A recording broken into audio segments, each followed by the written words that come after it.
Hello, my shimmering stars. Today, I, Shaurya Grover, welcome you all to this amazing platform of PW English. So, yes, my dear students, today we are going to start with lecture number 4 based on the chapter P Block Elements under our batch Excellence Batch. I hope so, students, you have seen the previous lecture and all the topics were clear to you.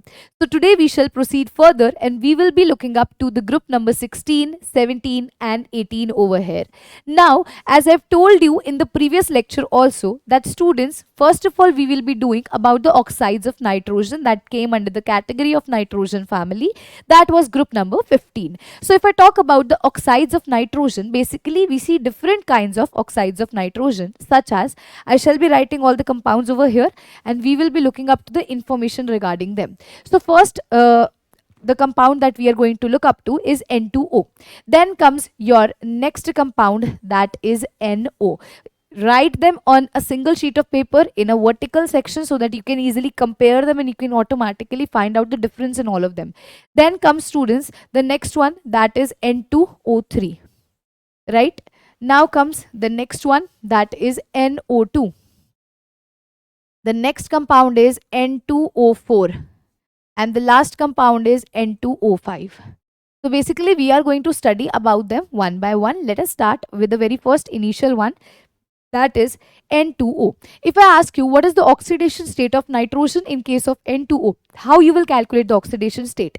See, we have to calculate for nitrogen. How many nitrogen atoms are there over here? 2. So if we let that oxidation state of nitrogen is X and there are 2 nitrogen, so it will become 2X. Now plus, what is the oxidation state of oxygen? You know it is generally -2. So their total sum of the oxidation number of the elements that are present in a compound, their sum is always equivalent to 0 if it is not provided to you whether it has some charge on it or not. Whether any charge is being provided to you, then their sum shall be equivalent to the charge on them. But over here, as you can see that there is no charge over them, so you have to put it equivalent to 0. Now what will happen? 2x is equivalent to +2 because this 2 -2 will go on the another side and the sign will get changed. So we will be obtaining the oxidation state of nitrogen over here as +1. Is it clear to you? So over here in N2O, the oxidation state of nitrogen is +1. Now what is the name for N2O? If I ask you, the name for them will be how many nitrogen? 2. So we will be saying dinitrogen oxide. So what will be its name? Its name will be dinitrogen oxide. Dinitrogen oxide. Other than this, students, what you can call it basically, you can also say it as nitrous oxide. You can also refer to it as nitrous oxide. Is it clear to you? It is also referred as nitrous oxide. Now moving on to the next compound that we have, that is NO. Initially we will calculate its oxidation state of nitrogen over here. So we shall let it as X. Now what is the oxidation state of oxygen? -2. Their sum shall be equivalent to 1. If here it is 1 nitrogen, so 1 into X is X. So what will be the oxidation state of nitrogen over here? It comes out to be +2 oxidation state. And what will be its name basically? Here there is only 1 nitrogen and there is 1 oxygen, so it is nitrogen monoxide. What will be its name? Its name will be nitrogen monoxide. Nitrogen monoxide. Now what is the another name you can also refer to as nitric oxide? You can also refer to it as nitric oxide. Is it clear to everyone? Now moving on to the next compound that we have is N2O3. Whenever I talk about N2O3 over here, first of all we shall see its oxidation state of nitrogen. We will let it as X. How many nitrogen? 2. So it will be 2X plus. What is the oxidation state of oxygen? 2. How many oxygen are there? 3. So we will multiply it with -2 into 3 is equivalent to the total sum is 0. So this comes out to be 2X minus 6 is equivalent to 0. 2x is equals to +6 and x comes out to be +3. So the oxidation state in the case of N2O3 for nitrogen is +3. Is it clear to you? And what its name will be? Here there are 2 nitrogen, so it is dinitrogen. How many oxygen? 3. So it is dinitrogen trioxide. What will be the name? It will be dinitrogen trioxide. Is it clear to everybody? Okay, now moving on to the next compound that we have with us is NO2. Whenever I'm talking about NO2, again oxidation state, how many nitrogen? 1, so 1 into X plus. What is the oxidation state of oxygen? Minus 2. How many oxygen? 2 is equivalent to what? 0. So X over here comes out to be what? Plus 4. So oxidation state in case of NO2 comes out to be plus 4, and what will be its name? Its name will be nitrogen dioxide. What will be its name? Its name will be nitrogen dioxide. Now moving on to the next compound that we have is N2O4. Whenever I'm referring to as N2O4, over here again we have to calculate the oxidation state. So the oxidation state for nitrogen will be X. How many nitrogen? 2. So 2X plus, what is the oxidation state of oxygen? It is minus 2. How many oxygen? 4 is equivalent to what? 0. So 2X minus 8 is equivalent to 0. X comes out to be again plus 4. That means if I talk about NO2 or if I talk about N2O4, both holds oxidation state of plus 4. Now what shall be the name of N2O4 if I have to tell it? So basically there are 2 nitrogen and 4 oxygen, so its name will be dinitrogen tetraoxide. What its name will be? Dinitrogen, because there are 2 nitrogen, so dinitrogen, tetra refers to as 4, so dinitrogen tetraoxide. Is it clear to you? Now students, we have one more oxide of nitrogen that comes out to be what? Okay, orange color I'll take. N2O5. Again, we have to find its oxidation state. How many nitrogen? 2. So 2 into X plus. What is the oxidation state of oxygen? Minus 2. Minus 2 into 5 comes out to be what? 0. So 2X minus 10 comes out to be what? 0. X comes out to be plus 5. So the oxidation state of nitrogen in N2O5 comes out to be plus 5. What shall be its name? Its name will be 2 nitrogen and 5 oxygen. So dinitrogen pentaoxide. What will be its name? Dinitrogen pentaoxide. Kindly write the students so that more information regarding them I will dictate you. Kindly write it down. Is it clear to you? Now students, coming back onto my compounds over here, I will tell you one very easy technique to learn them. N2O, or if I talk about NO, both are neutral in nature. Other than the rest of the compounds, other than both of them, they all are acidic in nature. So do remember, it is neutral in nature. It is also neutral in nature. The rest of them are acidic in nature. Only N2O and NO are neutral, rest are acidic. So this is acidic in nature. Acidic in nature.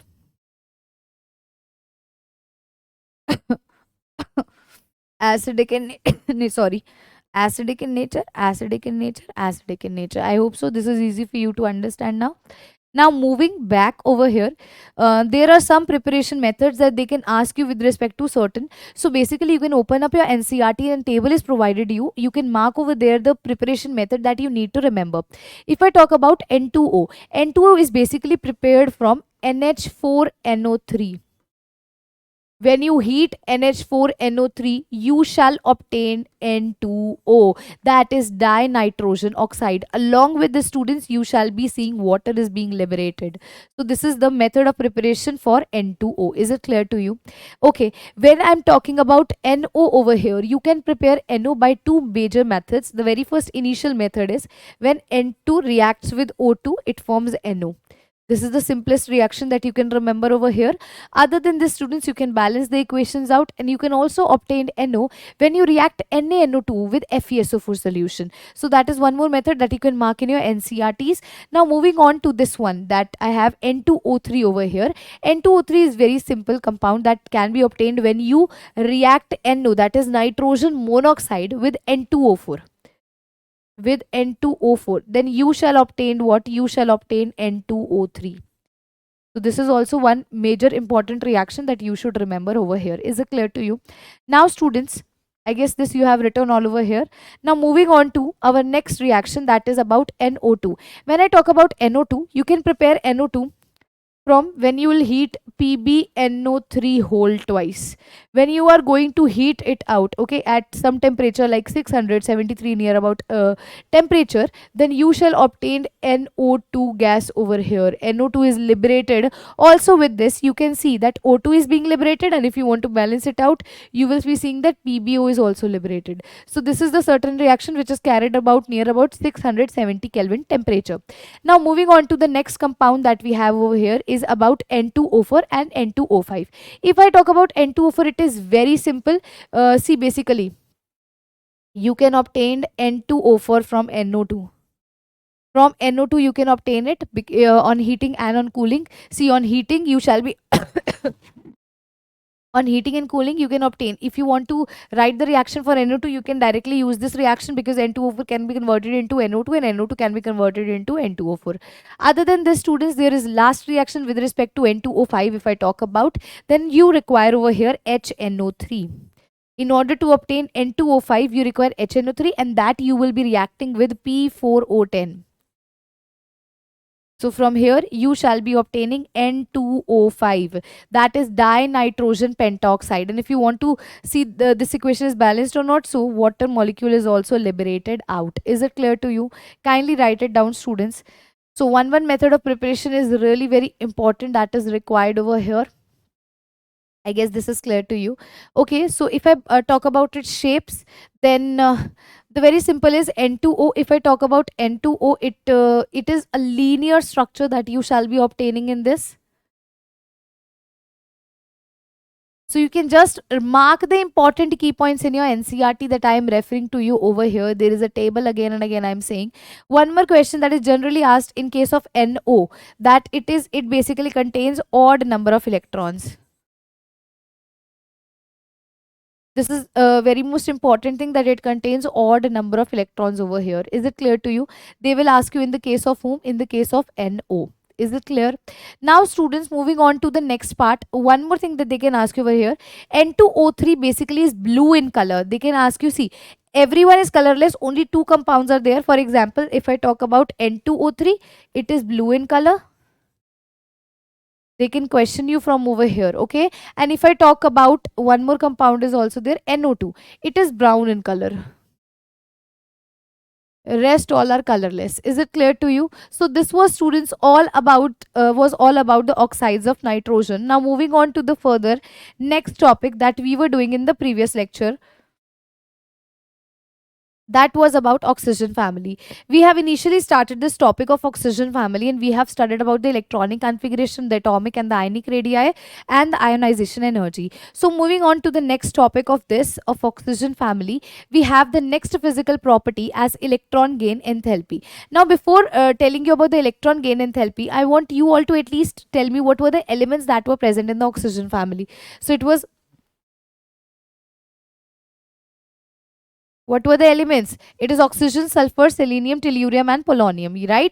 So students, whenever I am talking about electron gain enthalpy, do understand this thing, that what happens, whether when we are talking about electron gain enthalpy, the order comes out to be that sulfur has more electron gain enthalpy, then selenium, then is tellurium, and at last is oxygen. So this is the trend, this is the order for the electron gain enthalpy over here. Now if you will compare, in the previous lecture, in the previous to previous lecture, we studied about a nitrogen family. Over there, what was the electron gain enthalpy order? Phosphorus was having more than nitrogen, then then we studied about arsenic, antimony and bismuth. But if I talk about this one, the group number 16 family, when we are going down the group, basically the electron gain enthalpy will what happen, it will decrease. But what we observe that, so oxygen should have more electron gain enthalpy, but this is wrong. Oxygen will have the least electron gain enthalpy. Now let us read what is written in the NCERT. Because of the compact nature of the oxygen atom, it has the less electron gain enthalpy than sulfur. It has the very less electron gain enthalpy. So this question can generally be asked, because this is an exception where oxygen has the very less amount of electron gain enthalpy in comparison comparison to the other elements that are present over here. Okay, however, from sulfur onwards, the value again becomes less negative up to polonium. That means sulfur is having more electron gain enthalpy in comparison to the other elements, and oxygen is having the least electron gain enthalpy. I guess this is now clear to you. This was about electron gain enthalpy whenever we are talking about. Now, I guess when we have started group number 15, we have seen group number 16, and then we shall be proceeding to a 17 and 18. Now, you can compare all of the physical properties all together and learn them. How you will learn them? If you know the reason behind what is electronegativity, what is electron gain enthalpy, and then it automatically you can answer over there. Now, when I'm talking about electronegativity, do remember this thing that student, this is a very easy concept. Oxygen, sulfur, selenium, tellurium, and polonium. What happens over here when we go down the group, when we move from top to bottom, we see basically that number of shells increases. Yes, am I right? Yes, ma'am. Number of shells increases. If number of shells increases, then automatically the atomic radii also increases. The atomic radii also increases, and if atomic radii also increases, what will happen? The electronegativity will decrease, because we know that electronegativity is inversely proportional to size. So more will be the size. If I say number of shells increasing, that means size is increasing. No. So if more the size, less will be the electronegativity. So what will be the order for electronegativity? Oxygen will have more electronegativity than sulfur, then delirium, tellurium, and polonium. Is it clear to you? This will be our order. Now, students, one more thing. What is electronegativity? If I have to explain you, electronegativity is basically the tendency to attract shared pair of electron towards itself. That means oxygen will have more tendency to attract shared pair of electron to itself because it has more electronegativity. So whenever we are talking about electronegativity, we are talking about non-metallic character, in other words.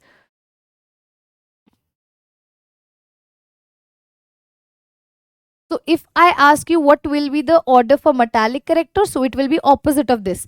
If it is the order of electronegativity, so what will be the order for metallic character? So what will be the order for metallic character? Just opposite of this, because when we are talking about electronegativity, we are referring to as a non-metallic character. Now the order for this shall be this one. Is it clear to you? This is the order for your metallic character, and this is the order for your electronegativity. I guess students, now this is very clearly understandable. Now moving on to the next our property, we have been provided over here with the physical properties. Now what does it explain us? Look it very carefully. Oxygen and sulfur both are non-metals. Now this lines I already told you in the previous lecture, so it will be a revision kind of stuff because these lines are taken from your NCERT. So oxygen and sulfur both are non-metals. Selenium and tellurium both are metalloids, whereas polonium is a metal. Also I've told you that the half-life time of the polonium is 13.8 days. That is your T half-life, and it is a short-lived radioactive compound. Now moving on to the next part, all these elements exhibit allotropy. Now this is very, very important, students. All the elements exhibit allotropy. Now we have studied allotropy of nitrogen in the previous lecture. So here we have seen that all the elements exhibit allotropy of the group number 16. Now moving on to the next part, the melting and the boiling point increases with an increase in atomic number down the group. Now this is important concept that you need to keep in your mind. What I am referring to here is, as students, when I am talking about oxygen, sulfur, selenium, tellurium, and polonium, when I move down the group, what happens? Molecular mass increases. Am I right? Molecular mass increases. You should know that boiling point is directly proportional to molecular mass. If molecular mass is increasing, then there shall be increase in boiling point also. Do remember this thing. So what will be the order?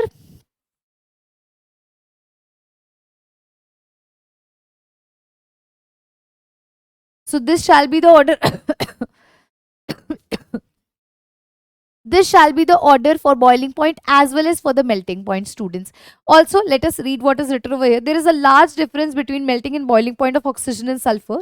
Now, one more thing it explains us, whenever we are talking about oxygen and sulfur over here, they have a very large difference in the case of melting point or boiling point. What is the reason behind them?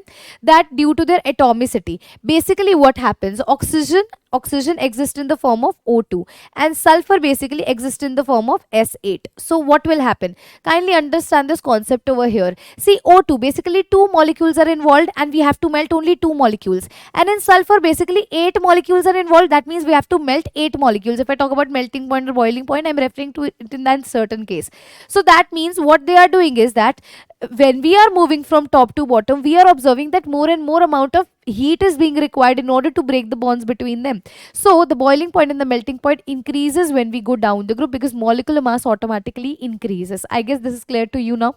Okay, so these are the lines that I mentioned. Oxygen exists as a diatomic molecule, whereas sulfur exists as a polyatomic molecule, that is S8. Is it clear to you, students? Kindly write this order over here. Now students, this was all about the physical properties. Now moving on to the chemical properties. The very first initial chemical property of group 16 elements is the oxidation state. So if I talk about the oxidation state, it is very simple thing. See, basically what happens, we are saying that electronegativity from top to bottom, basically what happens, it decreases, right? Why electronegativity decreases? Because size is being increased. Now what is electronegativity? The tendency to attract shared pair of electrons, that is electronegativity. So whenever I'm talking that I have oxygen, sulfur, selenium, tellurium and polonium, I said oxygen is more electronegative. I told you because electronegativity decreases. If oxygen is more electronegative, then that means it will attract electron to itself, so it will show an oxidation state of -2. It is very most important thing. All will show the oxidation state of -2. But polonium will not exhibit the oxidation state of -2. Why? Because polonium is a metal. Because it is a metal. Because it is a metal. And what does metal do? Metal donates electron. It will not accept electron, it will donate, so it will not show negative of oxidation state. Do remember this thing. These both were non-metals, these both were metalloids. Metalloids are the one which contain both the properties. Now when I'm saying electronegativity basically decreases down the group, that means initial elements have more electronegativity. That means they can attract electron towards itself. Now electron carries a negative charge, hence their oxidation state will be also of negative charge. So yes, they can exhibit -2, -2, -2, -2, but polonium won't, because polonium is a metal that donates electron and it cannot accept electron. Other than this, students, one more, the most important concept that you have to keep in your mind, that other than this, they exhibit +2 oxidation state. Each of them can show +2 oxidation state also. Which state? +2 oxidation state. Other than this, students, +4 oxidation state is also exhibited. +4 oxidation state is also exhibited, but oxygen does not show +4 oxidation state. So +4 oxidation state is also seen over here. Is it clear to you? Kindly write this down, my dear students. Kindly write it down so that we can move on to our next part. Okay, do remember polonium will not show -2 oxidation state, but yes, it will show you which state? It will show you +2 as well as +4 oxidation state. Now there is also one state that is +6 if I talk about. Now all elements will show +6 oxidation state except oxygen and polonium. Is it clear to you? Now these are the values of oxidation state that you need to keep in your mind. Other than this, they can ask you about the stability. So do remember that stability of -2 oxidation state will decrease down the group. Stability of -2 oxidation state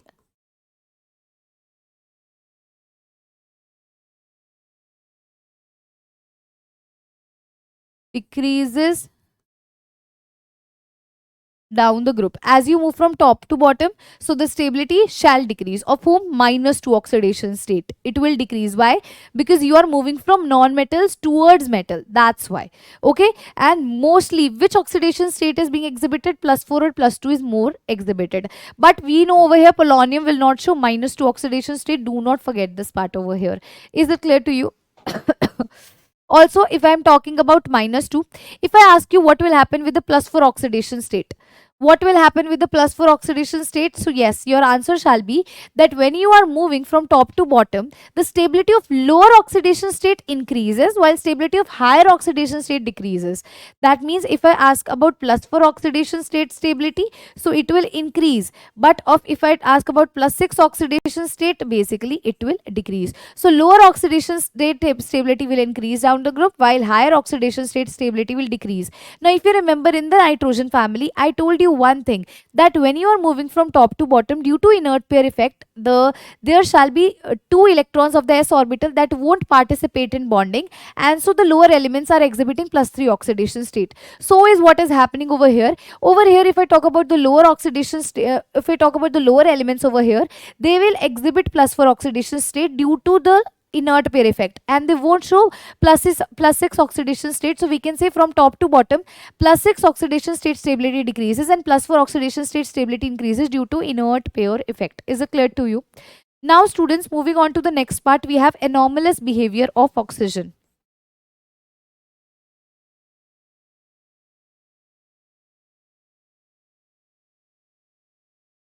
Moving on to the next part, we have anomalous behavior of oxygen.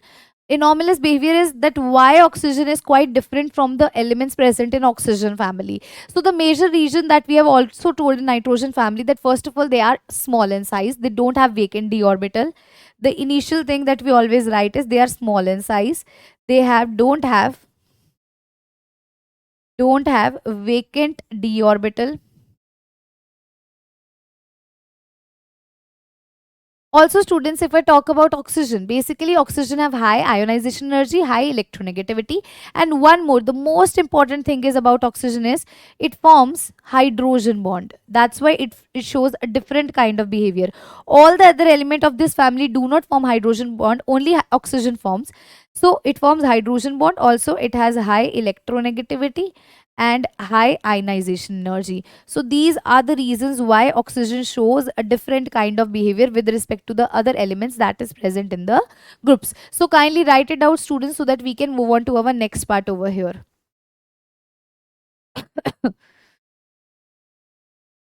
Kindly write it fast.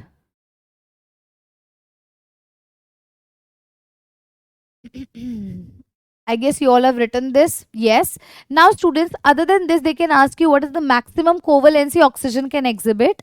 So, maximum covalency oxygen can exhibit is 4.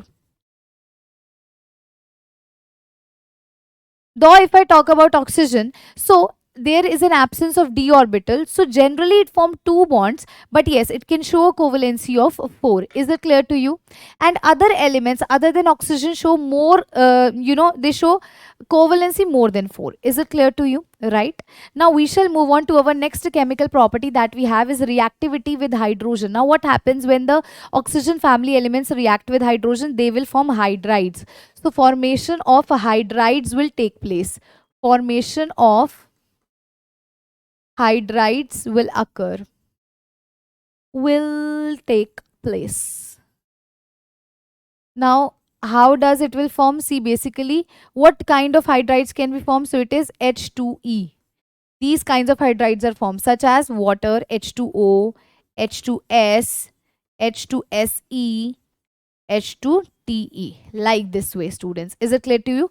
H2PO won't exist. Hydride of polonium won't exist, and means basically there is no such question asked from there, and we won't study about it because conclusions are not yet made. So what is the general formula when hydrogen reacts with the oxygen family elements? It will form H2E. Is it clear to you? Now what are the such questions that they generally ask you? The very first initial question that they will ask you, when you move from top to bottom, what will happen with the acidic character? When you'll move from top to bottom, what will be the effect on the acidic character? See, basically it is very simple. If you move top to bottom, the acidic character shall increase. So what we will say, basically H2O, then we have H2S, then we have H2SE, then we have H2TE. This shall be the acidic character if you are moving from top to bottom. Is it clear to you? Now when they ask you about thermal stability over here, that means you are providing heat, right? So when you are talking about thermal stability, that after providing heat, which of the following are, yet stable? So it basically decreases. Thermal stability decreases down the group. So what we will be obtaining? H2O has more, then comes out to be H2S, then comes out to be H2SE, and at last comes out to be H2TE. So similarly, when they ask you about reducing property, then reducing property is directly proportional to thermal stability. So we shall have the same order for reducing property. reducing property also decreases. Hence, we shall have H2O, then H2S, then H2SE, and at last we have H2TE. Is it clear to you? This was about reducing property. Now, there is no, see, when I am talking about reducing property, one more thing. Sorry. Yes, this is correct. One thing, kindly correct the order. I by chance spoke that reducing property is directly proportional to thermal stability. Very sorry for that. Reducing property is directly proportional to acidic character. But yes, one thing that you need to keep in your mind over here in this particular structure, one thing we need to tell you that whenever we are talking about water, water don't show any kind of reducing property, because what happens in the case of water?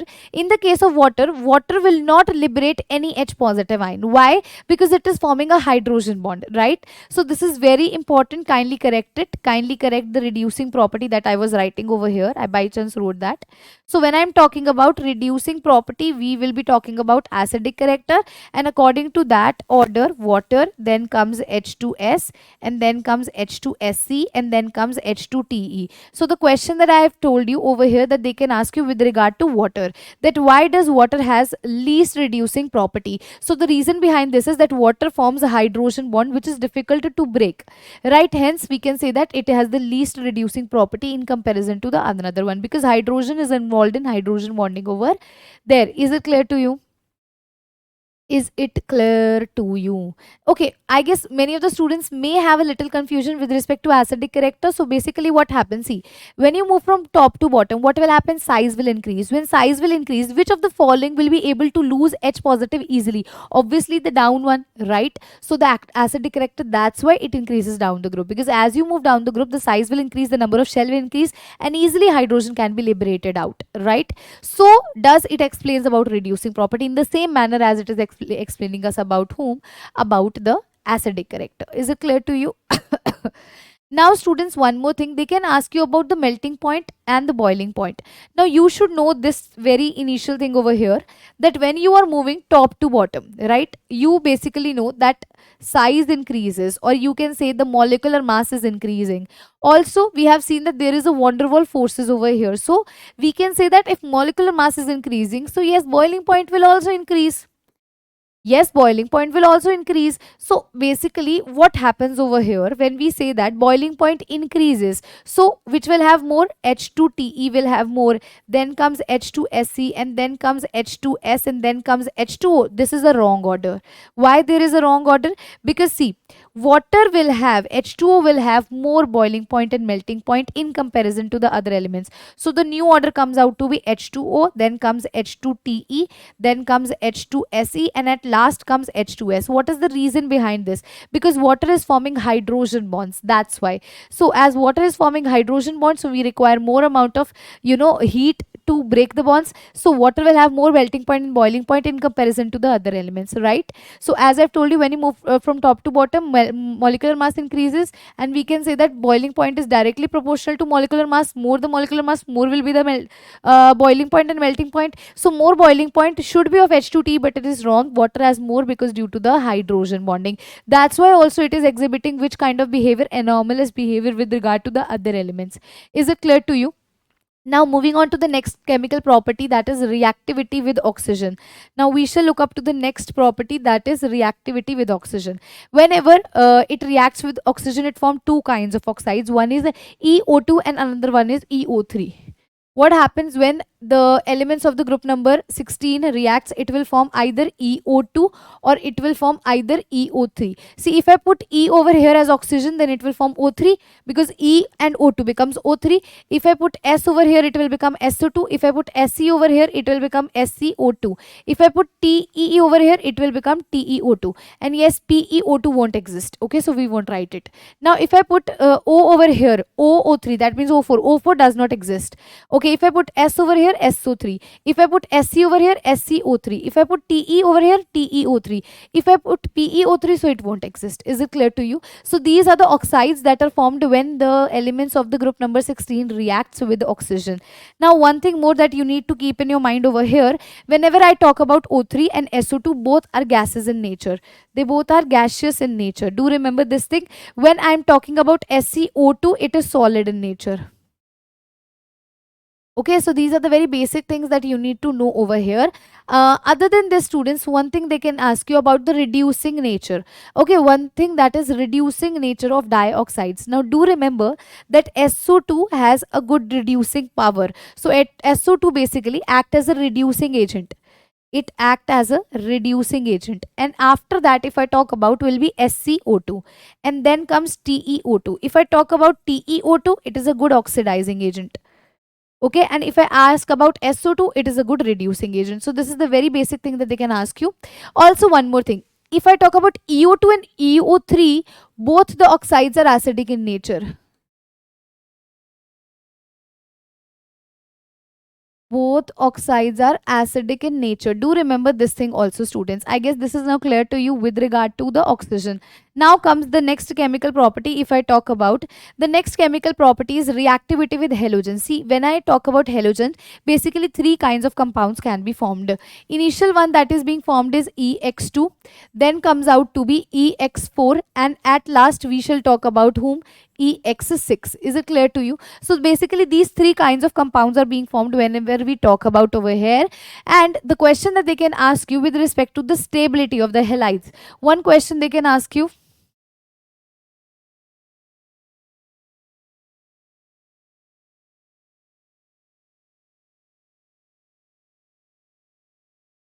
now, what are halogens or halides? Fluorine, chlorine, bromine, iodine. The reaction with them. Which will be more stable? Which halide is more stable? F negative, then Cl negative, then Br negative, and at last I negative. This is the correct order for the stability of halide. Do remember this. Now, students, what happened over here? If I talk about the elements of EX4 first of all, basically it is a kind of, generally that we see over here is tetrafluorides are seen. That means a reaction with fluorine. So if I react sulfur with fluorine, it will form SF4. If I react selenium, it will become SeF4. If I react with tellurium, it is TeF4. OF4, that won't be seen over here. Now if I talk about this, basically it is gaseous in nature. If I talk about SeF4, it is liquid in nature. And if I talk about TeF4, it is solid in nature. So these are the questions that they can generally ask you from here. Other than this, again, if I talk about overall, so here we can see the fluorides. That means the hexa fluorides are basically seen over here. And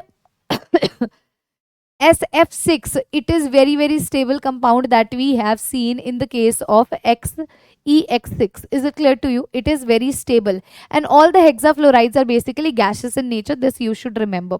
All of them are gaseous in nature. Only this kinds of question can be asked when they show the reaction with the halogens. Is that clear to you, students? Now moving on to the compounds of the oxygen family, we have the very first compound, that is dioxygen. Now if I talk about dioxygen, what is dioxygen? Dioxygen basically is O2.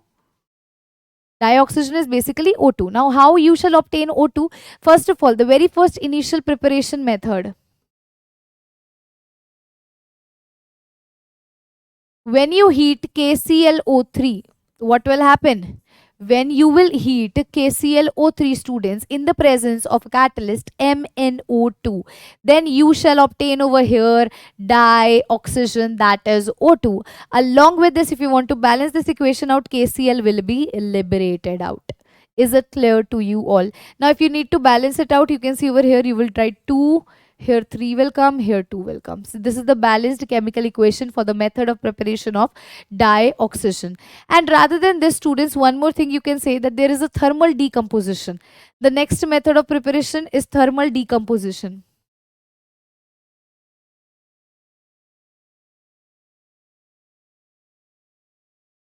So whenever I'm talking about thermal decomposition, for example, I have AgO, HgO. Basically, if I have HgO, and it will decompose into Hg plus O2. If I have Ag2O, it will decompose into Ag plus O2. So this is also a method of preparation for the oxygen. Again, if you want one more example, you can write Pb3O4. It will decompose into Pb, also into O2. Is it clear to you? So this is some of the examples for the methods of preparation of dioxygen that you need to study over here. Other than this, students, let us see. Now comes the properties section over here. So one more thing in your NCERT, one more method of preparation is given, that is electrolysis of water. So when you do electrolysis of water, H2 gas is liberated at cathode. One thing that you need to remember in electrolysis, so the process is not in your syllabus, just you need to know that in electrolysis H2 gas is liberated at cathode while O2 gas is liberated at anode. So you need to see the production of O2, so it occurs at anode. Do you remember this thing? Okay, is it clear to you? Now students, kindly write this preparation method so that we can move on to the physical properties on to the further part. And yes, one more method of preparation that is theoretical, and this is industrial method.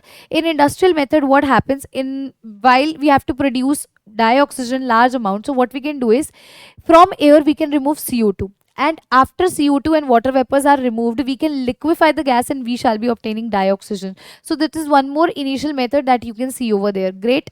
Now students, as I've told you, what are the properties? So dioxygen is colorless, it is odorless gas, it is colorless as well as odorless. Its solubility in water is to the extent of this much. This you don't have to learn the values. Okay, now you should only remember this thing. It liquefies at 90 Kelvin and freezes at 55 Kelvin. One more most important thing, oxygen atom has 3 stable isotopes. Now what are isotopes?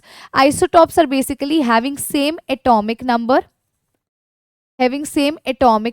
but different mass number. Having same atomic number but different mass number. Is it clear to you?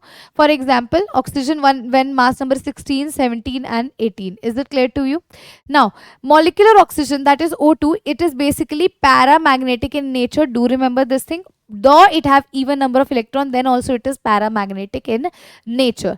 Now students, when I talk about its chemical properties, the chemical properties are quite simple. That means you have to see with whom it will react.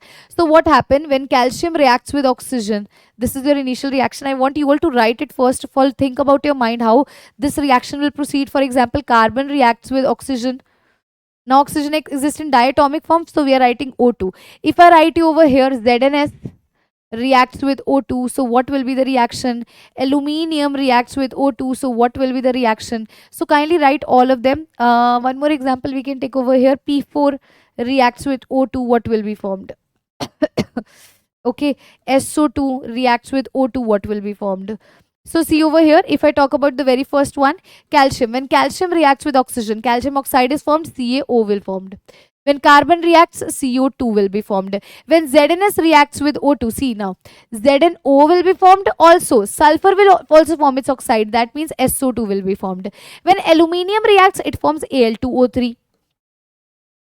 Okay, when I talk about phosphorus, it forms P4O10. This is very important. And when SO2 reacts with O2, it forms SO3. Is it clear to you? Now these are the chemical properties that they can ask you with respect to the oxygen. Now moving on to the next part over here. Next part in the oxygen family is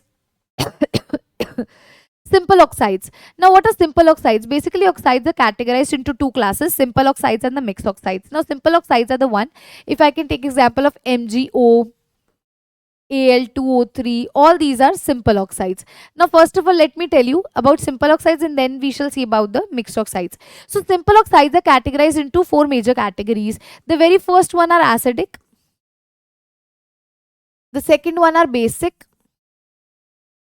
The third ones are amphoteric.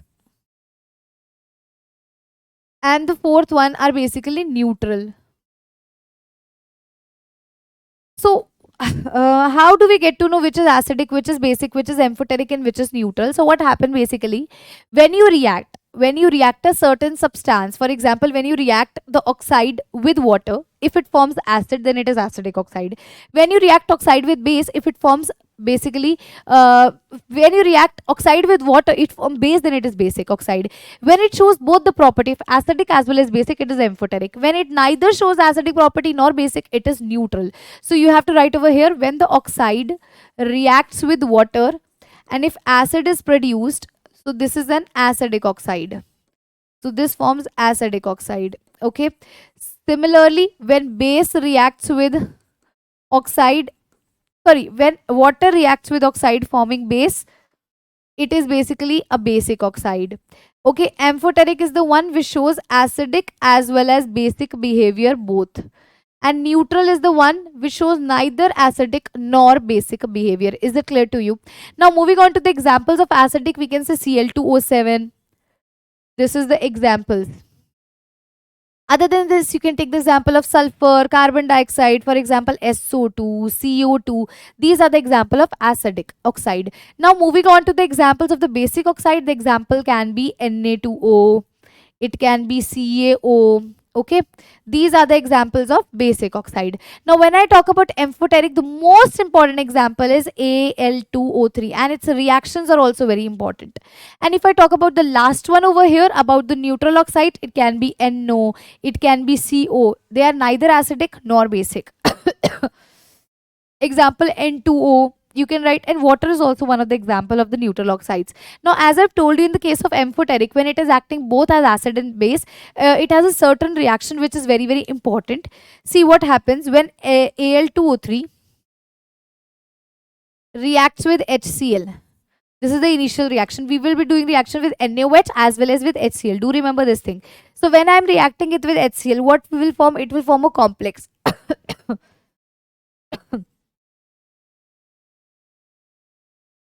So this kind of complex is obtained over here, and if you want to balance the charges, see aluminium, then water, 6 molecules of water plus 3 charge will come over here, and also Cl negative ions are liberated out. Okay, this is the initial reaction. They can ask you generally in examination. Now this was with HCl. If you want it to be react with NaOH, then you will see the product also here.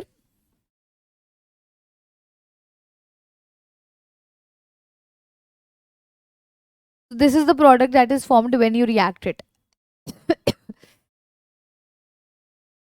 3Na aluminium OH whole 6. Is it clear to you? So these are the general things that they can ask you. Other than this, they can ask you metallic oxides are basic in nature. Do remember this thing.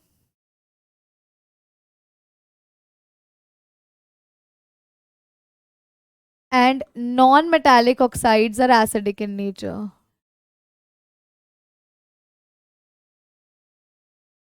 Is it clear to you? I hope so. Now, yes. Kindly write it down, students, so that I can tell you about mixed oxides.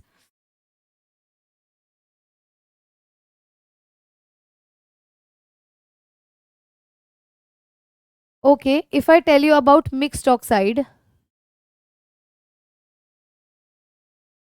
so over here I'm writing. If I'm telling about mixed oxide, now this example is important one. Mixed oxide are the combination of two oxides. If I talk about Fe3O4, this is a very good example in the case of mixed oxide. It is formed from two oxide. One is FeO and another one is what? Fe2O3. Okay, so these both comprises to form Fe3O4. Is it clear to you? For one more example, if you want to write it down, you can write of Pb3O4. In the case of Pb3O4, again two oxides are there. One is PbO, another one is PbO2. That means it is a combination of two oxides. Now, students, we are moving on to the last part of our oxidation family, that comes out to be ozone. That comes out to be what? It comes out to be ozone. Kindly write it.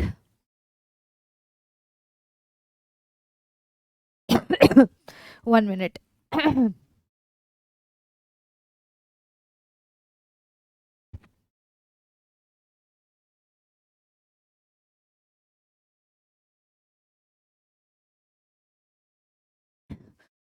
Okay, students, now starting with the ozone. See, ozone basically is O3. Now, what it tells us about ozone? Ozone is an allotropic form of oxygen. It is too reactive to remain for long in the atmosphere at the sea level. These are the basic things that you already know. So, I'm reading it from NCERT lines only directly. At a height of about 20 kilometers, it is formed from atmospheric oxygen in the presence of sunlight. This ozone layer protects the Earth's surface from the excessive concentration of the UV radiations from the sun. Yes, my dear students. Now, how O3 is formed? Very simple reaction. It is an endothermic reaction.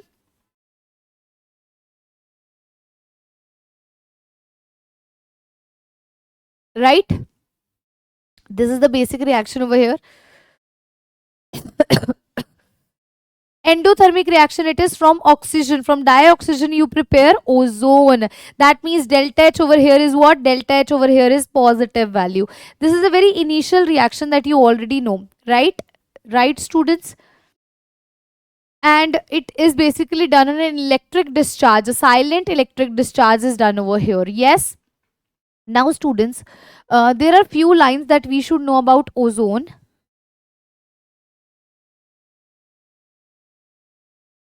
See, I have written all the properties over here because they are meant to be read only. So pure ozone is a pale blue gas, dark blue liquid, and a violet black solid. So in gaseous form it is pale blue, in liquid form it is dark blue, in solid form it is violet black in color. Ozone has a characteristic smell and in small concentration it is harmless. However, if the concentration rises above the 100 ppm, that is part per million, breathing becomes uncomfortable, leading to the headache and nausea. Ozone, this is now very important. This paragraph is very important. Ozone is thermodynamically unstable with respect to oxygen. Since its decomposition into oxygen results in the liberation of heat and there is an increase in entropy, so that we can say that the process occurs to be a spontaneous process. Yes, my dear students, over here what happens? O3 is being converted into O2. That it is what is saying, its decomposition to oxygen results in the liberation of heat. That means delta H becomes negative and this is a spontaneous reaction because entropy becomes positive. Now this enforces resulting in large negative Gibbs energy for its conversion into oxygen. It is not really surprising that high concentration of ozone can dangerously explosive. Now this we already know.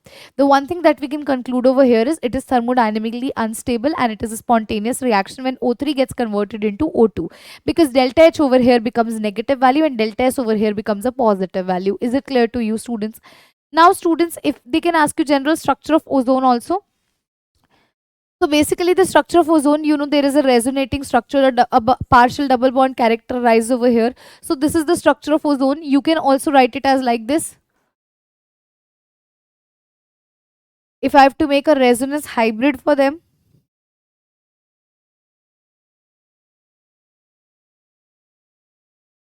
so this is the resonance hybrid for ozone that we observe. Now, if I talk about its shape is angular shape. And the bond angle between them is 117 degree. Right? This is the structure for ozone that you need to keep in your mind. Ozone is just simple that you have already studied in your previous classes also. Now, moving on to the next category. Then comes the allotropic forms of sulfur. Now this is very simple. See, basically sulfur form two allotropic forms. One is rhombic, another one is monoclinic. One is rhombic form, another one is monoclinic form. Rhombic form and monoclinic form. If I talk about rhombic form, it is alpha sulfur. And if I talk about monoclinic form, it is beta sulfur. Very simple. It is beta sulfur. Rhombic form and the monoclinic form. Now do remember this thing, alpha sulfur or the rhombic form can be converted into beta sulfur or the monoclinic form. And yes, beta sulfur can also be converted into alpha sulfur. Just you need to learn the temperature. If you want to convert alpha sulfur into beta sulfur, then you need to provide the temperature more than 369 Kelvin. And if you need to convert beta sulfur into alpha sulfur, then less than 369 Kelvin is provided. Now, there also comes one stage when both of them are equally stable. That means 369 Kelvin is the transition temperature. It is that temperature at which both of them becomes stable. So, if you provide more temperature, alpha sulfur will get converted into beta, and if you provide less temperature, beta sulfur will be converted into alpha sulfur itself. Is it clear to you? Now, other than this, students, what they can ask you over here is, in comparison to both of them, beta sulfur is the one which is basically soluble in CS2. Okay, if I talk about beta sulfur, it is soluble in CS2. While if I talk about alpha sulfur is basically insoluble in water but soluble in CS2. Okay, it is insoluble in water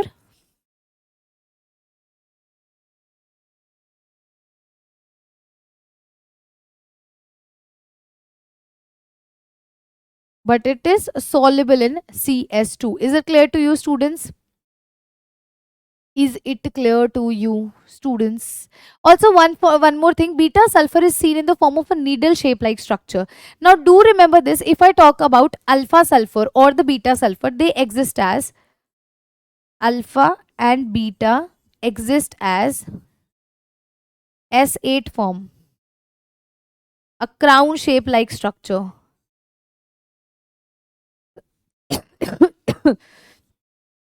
All of this represents sulfur atoms. Basically 1, 2, 3, 4, 5, 6, 7, 8. 8 atoms are seen of sulfur. S8, the crown shape. Is it clear to you? Also, sulfur exists in a chair form. Sulfur can also exist in C6 form. That is a chair form. Like this. Sulfur, sulfur, sulfur, sulfur, sulfur, sulfur. So there is one more form that exists over here when you provide temperature more than 1000 Kelvin. Okay. Right? Is it clear to you, students? So this was allotropic forms of sulfur. Now moving on to the sulfur only, we have one more topic over here, that is sulfur dioxide. If I talk about sulfur dioxide, let us read. Sulfur dioxide is a colorless gas with pungent smell. It is highly soluble in water. It liquefies at room temperature under a pressure of 2 atmosphere and boils at 263 Kelvin. Now students, sulfur dioxide when passed through water, it forms a solution of sulfurous oxide. Is it clear to you? Now these reactions are very most important. You have to keep a tick mark over there in your NCERT. It says that it reacts readily with sodium hydroxide solution, forming sodium sulfite, which then reacts with more sulfur dioxide in order to form sodium hydrogen sulfite. Is it clear to you? This reaction is really very important. And if you want to write the method of preparation, it is very simple. When sulfur reacts with O2, it forms SO3. Also, you can write another reactions. Now, this is the major important physical property with respect to sulfur dioxide. Both of the reactions are important. This is a two-step reaction. What happens? NaOH reacts with SO2 in order to form Na2SO3 and water. Okay, this which on further reaction reacts with SO2 again forming NaHSO3. Is it clear to you? This is very, very important. Okay, so moving on to sulfur dioxide, more properties. Sulfur dioxide react with chlorine in the presence of a charcoal. Now this is very important.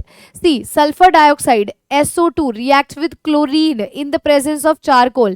Now if you remember in the previous class, I told you about thionyl chloride. Yes, and also I told you about sulfuryl chloride. What was the difference between thionyl chloride and sulfuryl chloride? Thionyl chloride was SoCl2 and sulfuryl chloride is SO2Cl2. So over here SO2Cl2 is obtained in the presence of charcoal when the reaction occurs. Great. Next is next reaction they are saying it is oxidized to sulfur trioxide by oxygen in the presence of vanadium 5 oxide catalyst. Now this reaction is also very important. What happens when SO2 reacts with O2? It reacts in the presence of V2O5 forming what? SO3. Sulfur trioxide is obtained. Okay, next reaction, this is also very important. These all reactions which I am writing is important. So when moist sulfur dioxide behave as a reducing agent, this is important, it behaves as a reducing agent. If you see that when Fe plus 3 basically, this Fe plus 3 reacts with SO2 and water. First of all, Fe plus 2 will be seen. Now what will happen? Fe plus 3 converts into Fe plus 2. Also SO4 minus 2 ions will be liberated.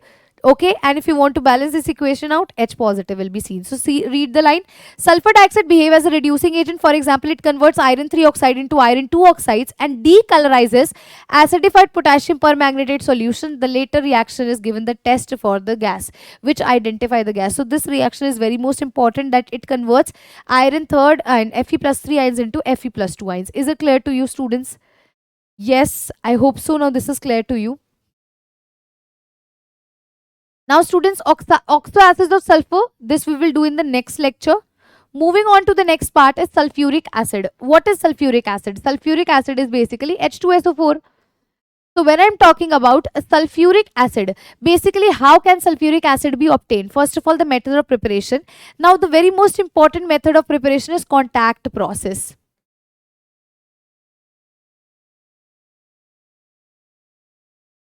The method of preparation is contact process.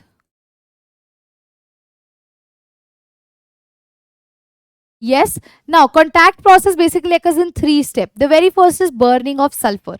The initial step is burning of sulfur or its ore. The initial step is burning of sulfur or its ore, right? So when you burn sulfur or its ore, what will become? SO2 will be formed. Now in the next, what will happen? Now this SO2 will further react with O2. Now this reaction you have just done right now.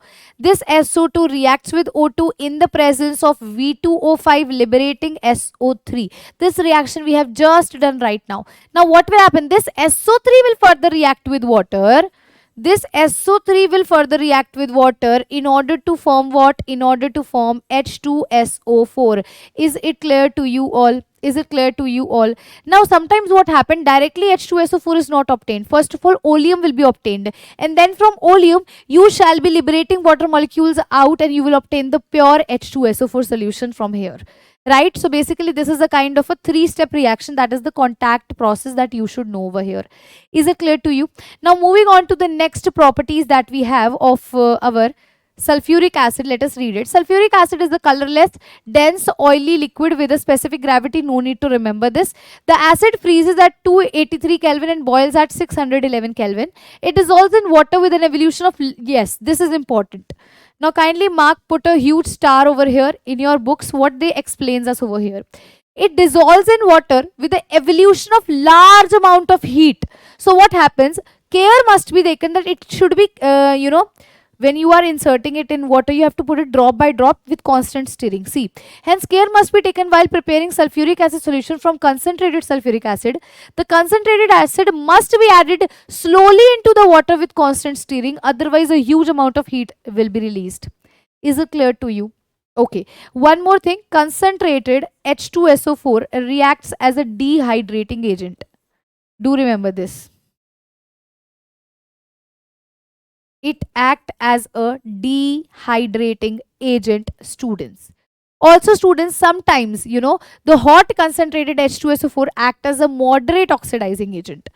Hot concentrated H2SO4 sometimes act as a moderate oxidizing agent. Is it clear to you?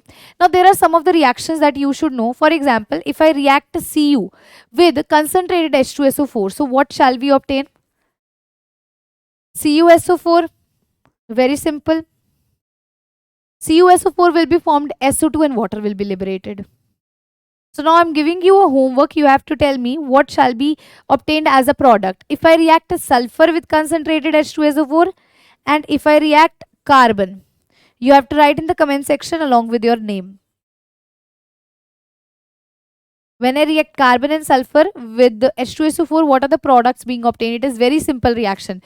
See, byproduct, I'm telling you SO2 and water will be formed, but do tell me what is the major product that is formed over here. Is it clear to you? Is it clear to you, my dear students? Kindly write it. So students, this ends our oxygen family over here. Now students, before moving to the group number 17 elements, first we will be doing group number 18 because it is a very small topic. Group number 18 is a very small topic. So initially first we will cover group number 18 elements. Then we will do the group number 17 elements. Is it clear? So starting with the group number 18, first of all, because it is a small family, it is referred to as inert gas family. It is referred to as inert gas family. Now, what are the members of group number 18 elements in the P block elements? It is helium, neon. Yes. Now, what is the next one? Argon, krypton, xenon. Hina, Nina or Katrina ki Xerox Rani. Now you can do it in your terms also. You can find a trick and you can write it like that. Or Hina, Nina or Katrina. Okay. Krypton and xenon. Basically, we have to study till xenon because after that is a radioactive element. Okay. Now, if I talk about all of them are gases. All of them exist as gases and they are non-polar in nature. So what kind of forces exist between them is London dispersion forces exist between them. So they won't ask this question, but yes, we are discussing it right way, that they all are gases basically and they are non-polar in nature. So if I ask you what is the electronic configuration for all of them, so its electronic configuration is Ns2np6 except helium. Why? Because helium electronic configuration is 1s2. Other than them, all have the electronic configuration of Ns2 np6. Is it clear to you? So it is helium, neon, argon, krypton and xenon. Yes. Okay. Now moving on to the next part. This is what is electronic configuration. It is written. All noble gases have general electronic configuration Ns2 np6 except helium, which has 1s2, right? Many of the properties, now see, many of the properties of noble gases, including their inactive nature, are described to their closed shell structures. This is not required, only electronic configuration. Now moving on to the next physical property that we have, atomic radius. Now it is very simple.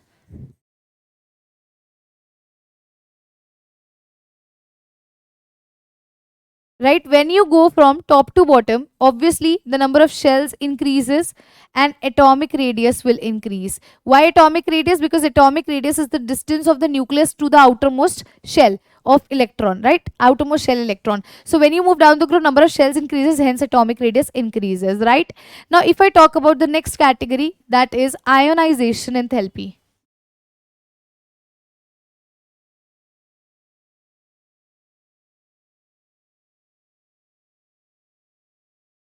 If I talk about the next property, that is ionization enthalpy. So do remember, if I talk about ionization energy or ionization enthalpy, so basically they have high ionization energy. Why? See, you know their electronic configuration is Ns2np6. That means if I have to write it down, this is Ns2 s electrons and these are the electrons in the p subshell.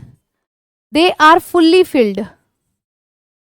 They are completely filled. What is ionization energy? And ionization energy is the energy required to remove the electron from the outermost shell.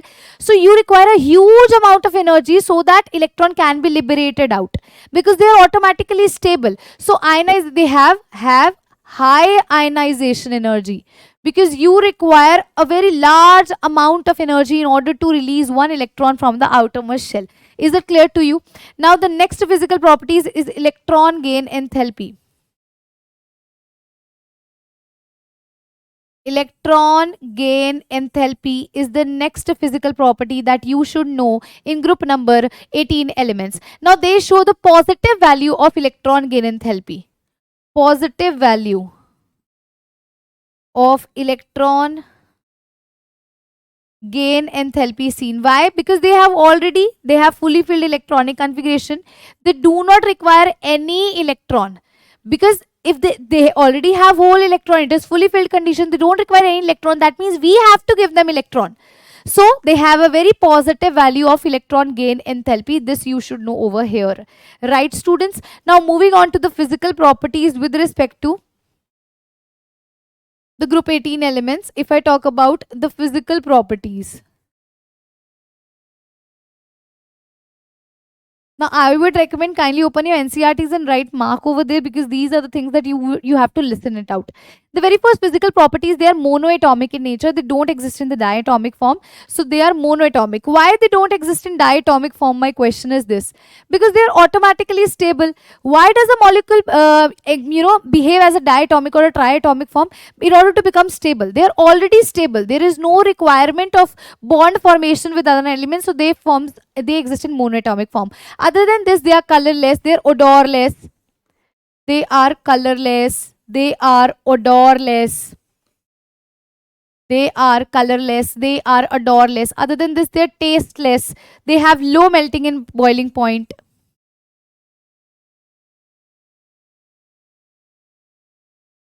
Low melting and boiling point. Okay, these are some of the properties. Now one thing, sometimes students ask why they have low melting and boiling point. See, when we talk about boiling point is directly proportional to van der Waals forces. Okay, and when we talk about the order over here, when you move down the group, molecular mass increases. If they ask you about order,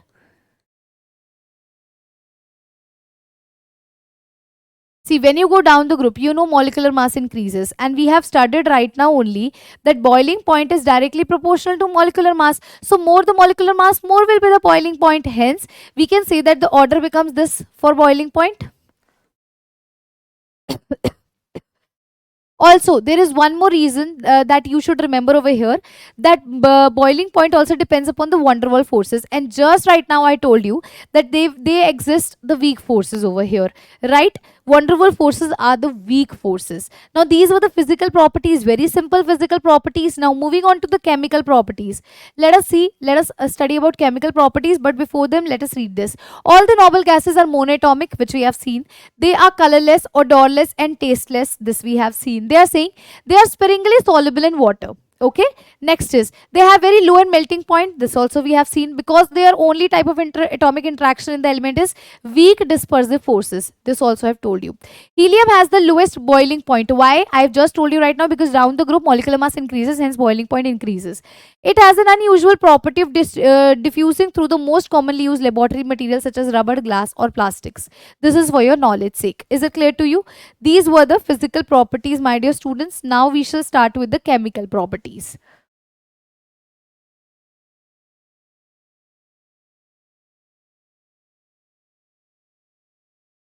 Now, starting with the chemical properties, do remember one thing. What happened basically? There was a scientist, Neil Bartlett. Now, what he did? He was just observing and he prepared a red color compound. Which compound he prepared? He prepared a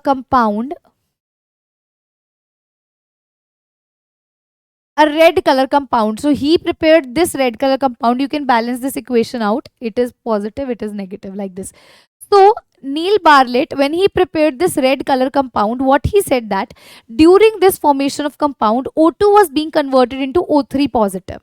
So what he thought that he was just observing the ionization enthalpy values, and while experimenting, he observed that Xe, when it converts into Xe positive, the ionization energy value, in order to remove one electron from the xenon, in order to form Xe positive, ionization value was almost similar to when O2 was being converted into O2 positive. So he said that if they both have the similar ionization energy, so he established a compound. This one, which also is red in color. So he explained that yes, xenon can form compound with fluorine.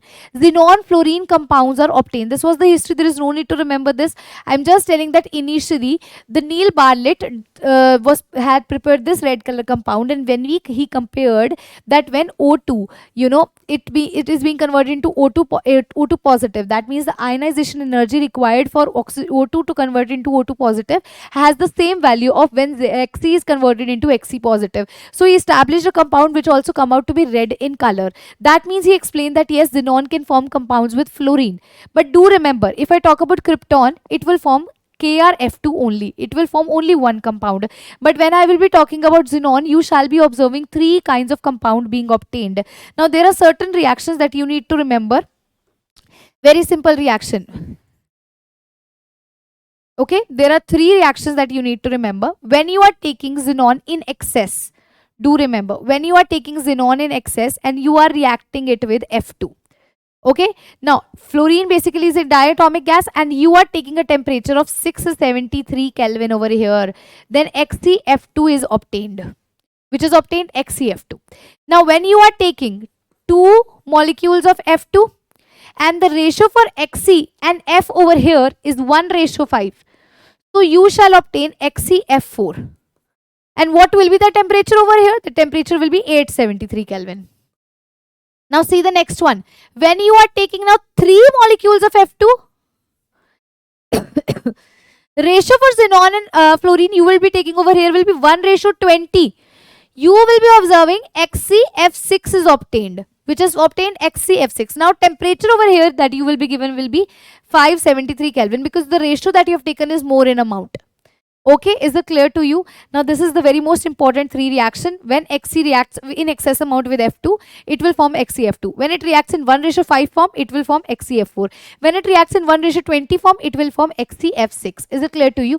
Also, you can obtain XCF6 in one more reaction. Now what is that reaction? This XCF4 which is obtained, you can further make it react with O2F2. So it will form XCF6. This is one more reaction that you should know over here. These are the reactions that you should remember. Is it clear? Is it clear? Okay. Now there are certain more reactions. For example, hydrolysis. For example, hydrolysis reaction.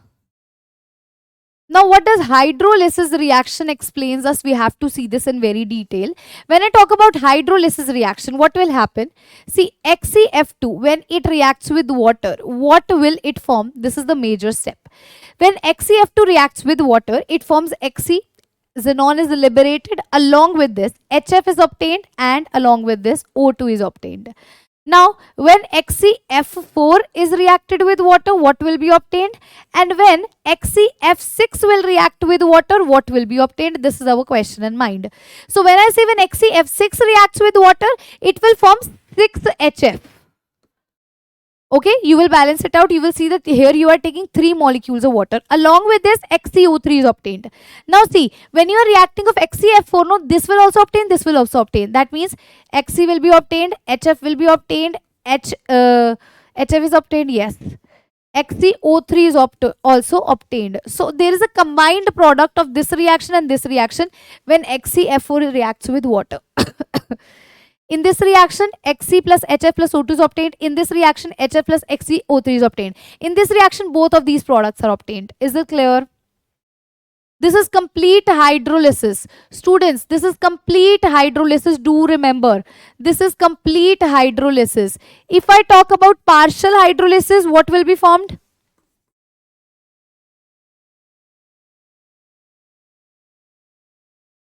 If I talk about partial hydrolysis, what will happen? There is no complete hydrolysis taking place. So do remember now again, partial hydrolysis is only seen by XCF6. If you are taking 1 molecule of water, what will be formed? In XCF6, if you are taking 2 molecules of water, what will be formed? If you are taking 3 molecules of water, what will be formed? This is the question that they generally ask. So if you react 1 molecule of water with FeX6, again HF will be obtained. Now do remember, in all of these reactions, HF will be obtained. But the second product is the important product that differentiates all of these 3 reactions. In the very first initial reaction, XCOF4 is obtained. Very, very important. In the second reaction, XCO2F2 is obtained. The most important reaction. And in the last one, XCO3 is obtained. So you have to learn this. Questions are generally asked from this concept. Questions are generally asked, my dear students. Is it clear to you all? Kindly write this down so that we can move on to our next part. Kindly write it down so that we can move on to our next part. So students, now we shall move to our last part, that is group number 17. Yes, the structures for XCF4, XCO2, F2 and all these we will be drawing along with oxo acids of phosphorus in our next lecture in the practice session.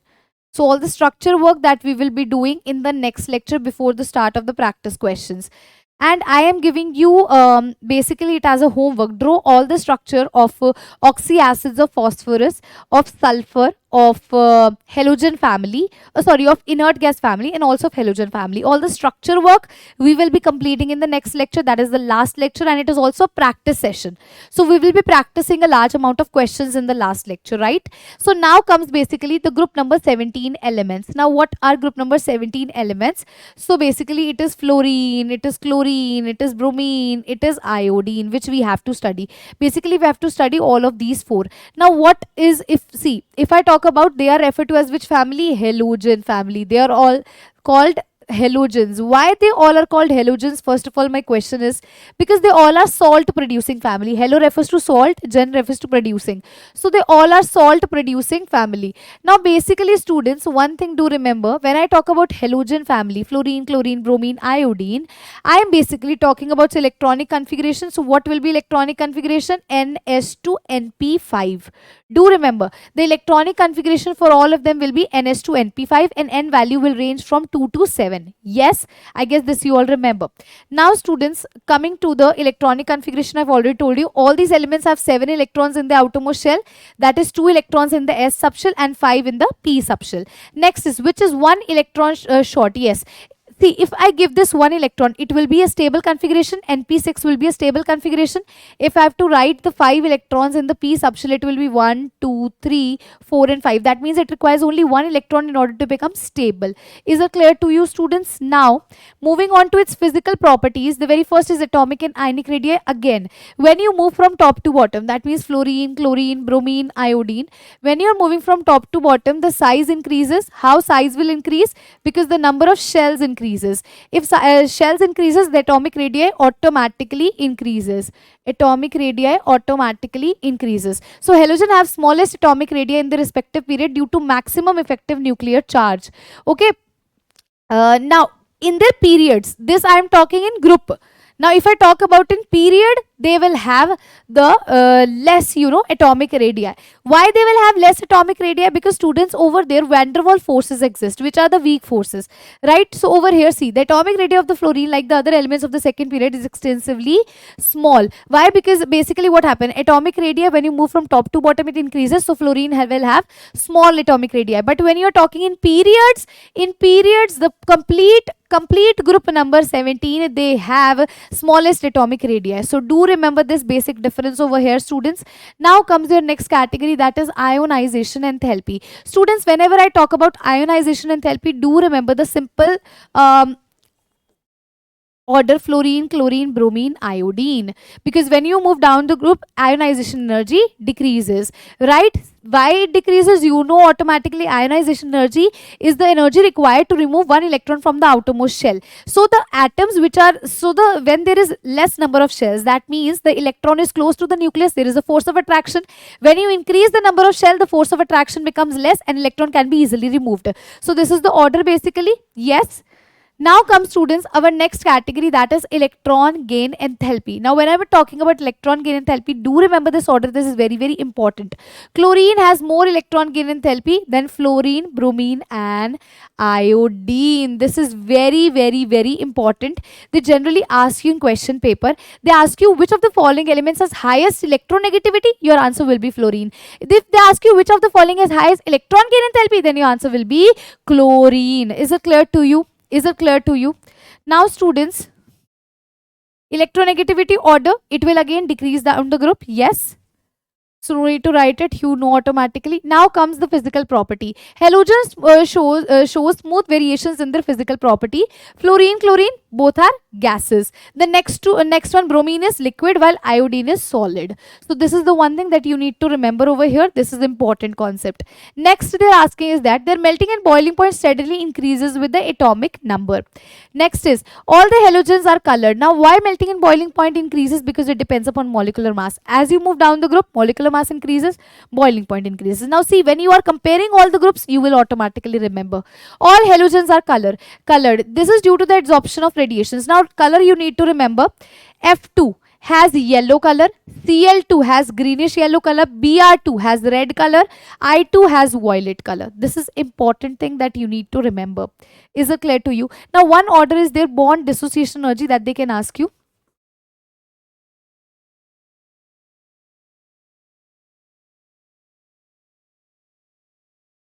If I ask you about bond dissociation energy, do remember Cl2 will have more bond dissociation energy, then Br2, then comes F2 and at last comes I2.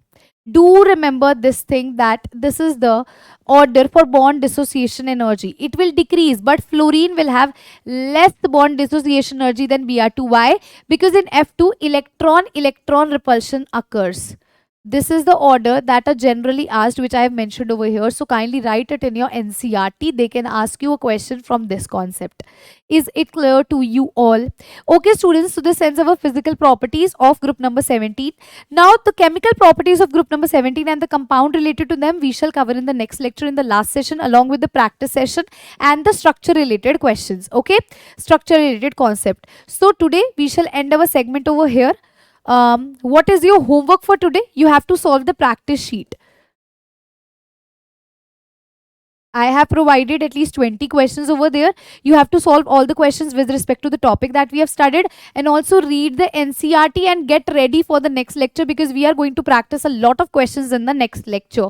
So students, before ending the session, so today we have completed group number 16 completely, group number 18 completely. Only structures are left of group number 18, and group number 17 till physical properties we have completed. So only chemical properties are left, and the structure portion along with the practice session we shall be covering in the next segment. So students, before ending this session over here, I would just say a single thing that you need to keep in your mind, a very small thing that you need to keep in your mind, that always, if you think about smile, then there shall be smile. If you think about doubt, then the hopes will flee. If you think positive, then positive things will happen. If you think about good, then there will be good vibes. Okay, so think about victory, and there shall be victory, and then you will be a winning man. Yes, so this quote is really very important, and you should re-repeat it in your mind daily before starting any of your work, that yes, you are a winning man and you can achieve anything in a life if you want to. So be positive. And yes, inorganic chemistry is a theoretical kind of a subject, so what I want you all is to just understand the concept and then read it from your notes and then from your NCRT, and then try to apply questions. While coming in the next lecture, I will let you know how to solve questions also in your practice session, so that would help you more in order to solve the questions for your examination. So till then, keep smiling, keep learning. Thank you so much. We'll meet in the next class.